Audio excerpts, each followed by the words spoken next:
ನಮಸ್ಕಾರ, ನೀವು ನೋಡ್ತಾ ಇದ್ದೀರಾ ಏಷ್ಯಾನೆಟ್ ಸುವರ್ಣ ನ್ಯೂಸ್. ನಾನು ಅಜಿತ್ ಹನುಮಕ್ಕನವರ್. ಈಗ ಈ ವಾರದ ನ್ಯೂಸ್ ಅವರ್ ಸ್ಪೆಷಲ್.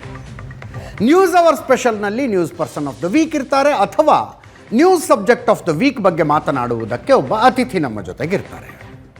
ಕಳೆದ ವಾರ ಆಸ್ಟ್ರೇಲಿಯಾದಲ್ಲಿ ನಡೆದ ಭಯೋತ್ಪಾದಕ ಕೃತ್ಯ ಮತ್ತು ಅದರ ಜಾಗತಿಕ ಮಹತ್ವದ ಬಗ್ಗೆ ನಾವು ವಿಂಗ್ ಕಮಾಂಡರ್ ರಾಜೀವ್ ಅವರ ಜೊತೆಗೆ ಮಾತಾಡಿದ್ವಿ. ಈ ವಾರ ಮತ್ತೊಂದು ಅಂತಾರಾಷ್ಟ್ರೀಯ ವಿಷಯವನ್ನೇ ಮಾತಾಡಬೇಕಾಗಿ ಬಂದಿದೆ. ನಮ್ಮ ಪಕ್ಕದ ದೇಶ ಬಾಂಗ್ಲಾದೇಶದಲ್ಲಿ ನಡೀತಾ ಇರುವ ಬೆಳವಣಿಗೆಗಳ ಬಗ್ಗೆ. ಹೊತ್ಕೊಂಡು ಉರಿತಾ ಇದೆ ಬಾಂಗ್ಲಾದೇಶ. ಇನ್ಫ್ಯಾಕ್ಟ್ ಕಳೆದ ವರ್ಷ ಜುಲೈನಿಂದಲೂ ಬಾಂಗ್ಲಾದೇಶದ ಪರಿಸ್ಥಿತಿ ಉದ್ವಿಗ್ನವೇ. ಹಾಗೆ ನೋಡಿದ್ರೆ ಯಾವ ಕಾಲದಲ್ಲಿ ಅದು ಶಾಂತವಾಗಿತ್ತು ಅಂತ ಹೇಳುವುದು ಕಷ್ಟ. ಹಿಂಗೆ ಯಾಕೆ ಆಗ್ತಾ ಇದೆ? ಬಾಂಗ್ಲಾದೇಶದ ಹುಟ್ಟಿಗೆ ಕಾರಣವಾದ ಭಾರತದ ವಿರುದ್ಧವೇ ಇಂಥ ದ್ವೇಷ ಯಾಕೆ? ಬಾಂಗ್ಲಾದೇಶದಲ್ಲಿನ ಅಲ್ಪಸಂಖ್ಯಾತರು ಅರ್ಥಾತ್ ಹಿಂದೂಗಳು, ಕ್ರಿಶ್ಚಿಯನ್ನರು, ಬೌದ್ಧರ ಕಥೆ ಏನು? ಇತಿಹಾಸ, ವರ್ತಮಾನ ಮತ್ತು ಭವಿಷ್ಯ, ಈ ವಿಷಯದ ಬಗ್ಗೆ ಇವತ್ತು ಮಾತಾಡ್ತಾ ಇದ್ದೀವಿ. ಖ್ಯಾತ ಸಂಶೋಧಕರು, ವಿಮರ್ಶಕರು, ಸಾಹಿತಿಗಳು ಆದಂಥ ಡಾಕ್ಟರ್ GB ಹರೀಶ್ ಅವರು ನಮ್ಮ ಸ್ಟುಡಿಯೋದಲ್ಲಿದ್ದಾರೆ. ಕಾರ್ಯಕ್ರಮಕ್ಕೆ ಸ್ವಾಗತ GB ಹರೀಶ್ ಸರ್. ನಮಸ್ತೆ. ತಮಗೆ 50ನೇ ಹುಟ್ಟುಹಬ್ಬದ ಶುಭಾಶಯಗಳು. ಥ್ಯಾಂಕ್ ಯು, ಧನ್ಯವಾದ. Thank you. ಅವ್ರನ್ನ ಪ್ರಶ್ನೆ ಮಾಡೋದಕ್ಕೆ ಅನೇಕರು ಬಂದಿದ್ದೀರಿ. ನಿಮ್ಮೆಲ್ಲರೂ ಕೂಡ ಕಾರ್ಯಕ್ರಮಕ್ಕೆ ಸ್ವಾಗತ. GB ಹರೀಶ್ ಸರ್, ಮತ್ತೊಮ್ಮೆ ಕಾರ್ಯಕ್ರಮಕ್ಕೆ ಸ್ವಾಗತ ತಮಗೆ. ನಾನೊಂದು ಚೌಕಟ್ಟನ್ನು ಫಿಕ್ಸ್ ಮಾಡಿದೆ. ಇತಿಹಾಸ, ವರ್ತಮಾನ ಮತ್ತು ಭವಿಷ್ಯ, ಬಾಂಗ್ಲಾದೇಶದ ಕುರಿತಂತೆ ಯಾಕೆ ಹಿಂಗಾಗ್ತಾ ಇದೆ ಅನ್ಸುತ್ತೆ ನಿಮಗೆ? ನೋಡಿ, ಬಾಂಗ್ಲಾದೇಶ ಅನ್ನುವುದು ಆ್ಯಕ್ಚುಲಿ ಇವತ್ತು ಬಾಂಗ್ಲಾದೇಶ ಅಂತ ಯಾವ ಭಾಗವನ್ನು ಕರಿತೀವೋ ಅದು ಎಲ್ರಿಗೂ ಗೊತ್ತಿರುವಂತೆ ಅದು ಭಾರತದ ಭಾಗ ಆಗಿತ್ತು. ಹೌದು. ಪಾಕಿಸ್ತಾನ ಅಂತ ಕರೆಯೋದು ಕೂಡ ಭಾರತದ ಭಾಗ ಆಗಿತ್ತು. ಆದರೆ ಇತಿಹಾಸಕಾರರು ಗಮನಿಸದೇ ಇರೋರು ಏನಂದರೆ, ಪಾಕಿಸ್ತಾನದ ಹುಟ್ಟಿಗೆ ಕಾರಣವನ್ನು ಅವರು ಉತ್ತರ ಪ್ರದೇಶದ ಅಲಿಘರ್ ಮುಸ್ಲಿಂ ಯೂನಿವರ್ಸಿಟಿನಲ್ಲಿ ಗುರುತಿಸ್ತಾರೆ. ಅದು ನಿಜವೇ. ಆದರೆ ಅಲಿಗಢಕ್ಕೆ ಲೌಂಡೋನೆ ಶರಾರತ್ ಕರ್ದಿ ಅಂತ ಇತ್ತೀಚೆಗೆ ಇತಿಹಾಸದಲ್ಲಿ ಹೇಳ್ತಾರೆ. ನಾನು ಕೂಡ ಹಿಂದೆ ಪ್ರತಾಪ್ ಸಿಂಹ ಅವ್ರ ಜೊತೆ ಸೇರಿಕೊಂಡು ಮೊಹಮ್ಮದ್ ಅಲಿ ಜಿನ್ನಾ ಬಗ್ಗೆ ಭಾಳ ಹಿಂದೆನೇ ಪುಸ್ತಕ ಬರೆದಿದೆ. ಆದರೆ ಆ ಕಾನ್ಸೆಪ್ಟ್ ಇದೆ ಅಲ್ವಾ, ಅದಕ್ಕಿಂತಲೂ ಮುಂಚೆನೇ 1906ರಲ್ಲಿ, ಅಂದರೆ ಇದರ ಭೂತಕಾಲ ಏನು ಅಂದರೆ ಢಾಕಾದಲ್ಲಿ ಶುರುವಾಯಿತು. ಈಗ ನಮ್ಮ ಬಾಂಗ್ಲಾದೇಶ ಅನ್ನೋದರ ಮುಖ್ಯ ರಾಜಧಾನಿ ಢಾಕಾ. ಢಾಕಾದಲ್ಲಿದ್ದಂಥ ಆ ಕಾಲದ ಒಬ್ಬ ಮುಸ್ಲಿಂ ನವಾಬರು ಮತ್ತು ಸರ್ ಸೈಯದ್ ಅಹಮದ್ ಖಾನ್ರು, ಇನ್ನು ಉಳಿದವರೆಲ್ಲ ಸೇರಿಕೊಂಡು ಮುಸ್ಲಿಂ ಲೀಗನ್ನು 1906ರಲ್ಲಿ ಡಿಸೆಂಬರ್ 30, ಇವಾಗ ಇನ್ನೇನು ಡಿಸೆಂಬರ್ ಹೇಳಿದೀವಿ ನಾವು, ಶುರು ಮಾಡಿದ್ರು.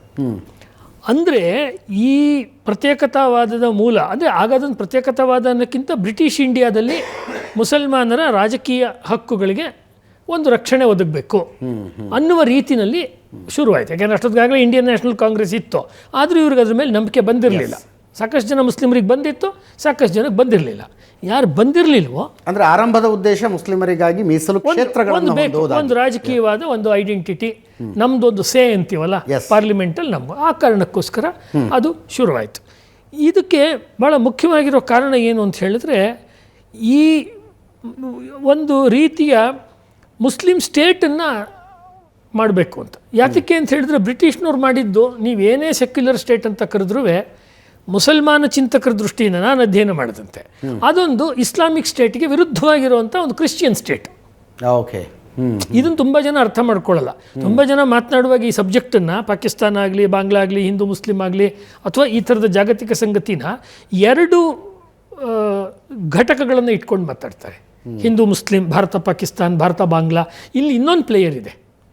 ಅದನ್ನು ನೀವು ಅಮೇರಿಕಾ ಅಂತಿರೋ, ಬ್ರಿಟನ್ ಅಂತಿರೋ, ಇಟಲಿ ಅಂತಿರೋ, ಅದು ನನಗೆ ಗೊತ್ತಿರೋ ಪ್ರಕಾರ ಮುಸ್ಲಿಂ ಮಾನಸಿಕತೆ ದೃಷ್ಟಿಯಿಂದ ಅದು ಅನ್ಯ. ಹೌದು. ಹೇಗೆ ಅದು ಭಾರತದ ಅನೇಕ ವಿಚಾರಗಳು ಅದು ಬೇರೆ ಅಂತ ಹೇಳುತ್ತೋ ಬಾಂಗ್ಲಾದೇಶ, ಹಾಗೆ ಅದಕ್ಕೊಂದು ಕ್ರಿಶ್ಚಿಯನ್ ಕೂಡ ಅನ್ಯ ಅದು.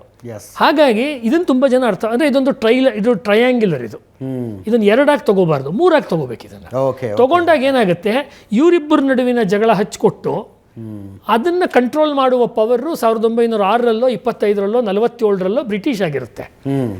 ವರ್ಲ್ಡ್ ವಾರ್ ಮುಗಿದು ಒಂದು ವಿಶ್ವಸಂಸ್ಥೆ ಬಂದ ಮೇಲೆ ಆ ಜಾಗವನ್ನು ಕೋಲ್ಡ್ ವಾರ್ ಟೈಮ್ನಲ್ಲಿ ಅಮೆರಿಕಾನೋ ಅಥವಾ ರಷ್ಯಾನೋ ಮತ್ತೊಂದೋ ತಗೊಳುತ್ತೆ. ಅದು ನಮಗೆ ಕಲೋನಿಯಲ್ಲು, ಇಂಗ್ಲೀಷು, ಅವರಿಗೆ ಅದು ಆ್ಯಂಟಿ ಇಸ್ಲಾಂ, ತದ್ವಿರುದ್ಧ ಚಿಂತನೆ. ಈ ಪಾಯಿಂಟನ್ನು ತುಂಬ ಜನ ಅರ್ಥ ಮಾಡ್ಕೊಳ್ತಿಲ್ಲ. ಹಾಗಾಗಿ ಬಾಂಗ್ಲಾದೇಶದ ಭಾಗಕ್ಕೆ ನಮಗೆ ಗೊತ್ತಿರುವಂತೆ ಭಾರತವೇ ಅದನ್ನು ಮುಕ್ತಿವಾಹಿನಿ ಸೈನ್ಯವನ್ನು ಮುಜಫರ್ ರಹಮಾನ್ ಕಾಲದಲ್ಲಿ ಮಾಡಿದ್ರು. ಆಮೇಲೆ ಇಂದಿರಾ ಗಾಂಧಿಯವ್ರ ಕಾಲದಲ್ಲಿ ಅಲ್ಲಿ ಸೈನ್ಯ ನುಗ್ಸಿದ್ರು. 91,000 ಜನ ಪಾಕಿಸ್ತಾನಿ ಸೋಲ್ಜರ್ಸ್ನ ಹಿಡಿದ್ರು. ಮತ್ತು ಭಾರತ ಸಹಜವಾಗಿಯೇ ತಾನು ಶಾಂತಿಯ ದೂತ ಅಂತ ಕೊಚ್ಕೊಳ್ಳೋ ಒಂದು ಹುಚ್ಚಿರೋದ್ರಿಂದ ಭಾರತಕ್ಕೆ ಅದು ಅಷ್ಟು ಜನ ಬಿಟ್ಕೊಡ್ತು. ಯಾರೂ ಬಿಟ್ಕೊಡೋದಿಲ್ಲ. ಸೈನಿಕರು ಕಷ್ಟಪಟ್ಟು ಮಾಣಿಕ್ ಶಾ ಮುಂತಾದವರು ಹೋರಾಟ ಮಾಡಿ ಕೊಟ್ಟಂಥ ಇದನ್ನು ಡಿಪ್ಲೊಮ್ಯಾಟಿಕಲಿ ಅವ್ರು ಹ್ಯಾಂಡ್ಲ್ ಮಾಡ್ಬೋದಾಗಿತ್ತು. ಡಿಪ್ಲೊಮ್ಯಾಟಿಕ್ಗಿಂತಲೂ ಇವ್ರಿಗೆ ಎಲ್ಲರಿಗೂ ಭಾರತದಲ್ಲಿ ಅವತ್ತಿನ ಪ್ರಧಾನಮಂತ್ರಿಗಳಿಂದ ಹಿಡಿದು ಎಲ್ಲ ಕಾಲದವರೆಗೂ ಇರೋದೇನಂದ್ರೆ ಇತಿಹಾಸದಲ್ಲಿ ಅತಿ ದೊಡ್ಡ ಮಿಲಿಟರಿ ಇದು. ಇವ್ರಿಗಿರೋದು ಏನಂದರೆ ನಾವು ಜಗತ್ತಿನ ಶಾಂತಿ ದೂತರು. ಈ ಇಂಡಿಯನ್ ಪೊಲಿಟಿಕ್ಸ್ಗೆ ಮತ್ತು ಇಂಡಿಯನ್ ಡಿಪ್ಲೊಮೆಸಿಗೆ ಇದುವರೆಗೂ ಇದ್ದಂಥ ಬಹಳ ದೊಡ್ಡ ಸಮಸ್ಯೆ ಅಂದರೆ ಜಗತ್ತಿನಲ್ಲಿ ನಾವು ಬುದ್ಧನ ಸಂದೇಶವನ್ನು, ಗಾಂಧೀಜಿಯ ಸಂದೇಶವನ್ನು ಕೊಡೋಕ್ಕೆ ನಾವು ಹುಟ್ಟಿದ್ದೀವಿ ಅಂತ. ಹಂಗಾಗಲ್ಲ ಇಂಟರ್ನ್ಯಾಷನಲ್ ಪೊಲಿಟಿಕ್ಸು. ಹಾಗಾಗಿದ್ದರೆ ಭಾರತದ ಪ್ರಧಾನಮಂತ್ರಿ ಇಂದಿರಾ ಗಾಂಧಿಯವ್ರ ಕಾಲದಲ್ಲೇ ನಾನು ಕೆಲಸ ಮಾಡಿದ್ದು ವಿಯೆಟ್ನಾಂನಲ್ಲಿ ಅಮೇರಿಕಾದವ್ರು ಬಾಂಬ್ ಮಳೆ ಎಷ್ಟು ವರ್ಷ ಕರೆದ್ರು. ಇವ್ರು ಹೋಗೊಂದು ಬಿಳಿ ಬಾವುಟ ಇಟ್ಕೊಂಡಿದ್ದರೆ ಶಾಂತಿ ತರೋಕ್ಕಾಗ್ತಿತ್ತು? ಆಗಲ್ಲ. ಅದು ಅಷ್ಟು ಸುಲಭವಾದ ವಿಷಯ ಅಲ್ಲ. ಅಥವಾ ಇವತ್ತು ಇಸ್ರೇಲು ಮತ್ತು ಪ್ಯಾಲೆಸ್ಟೈನ್ ನಡುವೆ ಜಗಳ ನಡೀತಿದೆ. ನೀವು ಹೋಗ್ಬಿಟ್ಟು ಅಲ್ಲಿ ಒಂದು ಅಹಿಂಸೆಯ ವಿಚಾರವನ್ನು, ಭಾರತದ ವಿಚಾರ ಹೇಳಿದರೆ ಯಾರು ಕೇಳಿಸ್ಕೊಳ್ತಾರೆ? ಆ ಹುಚ್ಚು ಬಾಂಗ್ಲಾದ ಸ್ಥಾಪನೆಯ ಸಂದರ್ಭದಲ್ಲಿ ನಮ್ಮ ದೇಶದ ಚುಕ್ಕಾಣಿ ಹಿಡಿದವ್ರಿಗೆ ಇದ್ದಿದ್ದರಿಂದ ಮಿಲಿಟ್ರಿ ಅವ್ರು ಗೆದ್ದಿದ್ದನ್ನು ರಾಜಕೀಯದವ್ರು ಬಿಟ್ಕೊಟ್ರು. ಇಲ್ಲ ಅಂದಿದ್ರೆ ಅವತ್ತೇ ಒಂದು ಪಾಠವನ್ನು ಕಲಿಸಿದ್ದಿದ್ದರೆ ಪಾಕಿಸ್ತಾನಕ್ಕೆ, ಅದು ಈಗಿನ ವಿಷಯಕ್ಕೆ ಬಂದರೆ ಈಗ ಏನಾಗ್ತಾ ಇದೆ ಅಂದರೆ, ನಾವು ನಮ್ಮ ಮಿತ್ರ ದೇಶ ಅಂತ ಸೃಷ್ಟಿ ಮಾಡಿದ ಬಾಂಗ್ಲಾದೇಶ ಕಾಲಕ್ರಮೇಣ ತನ್ನ ಅದೇ ಮೂಲಭೂತವಾದಿ ಪ್ರತ್ಯೇಕತಾವಾದಿ ಮನೋಭಾವವನ್ನೇ ತೋರಿಸ್ತಾ ಇದೆ.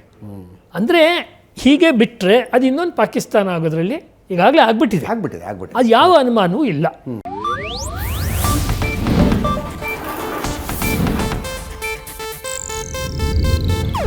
ಇದು ಏಷ್ಯಾನೆಟ್ ನ್ಯೂಸ್ ನೆಟ್ವರ್ಕ್ ಪ್ರಸ್ತುತಿ.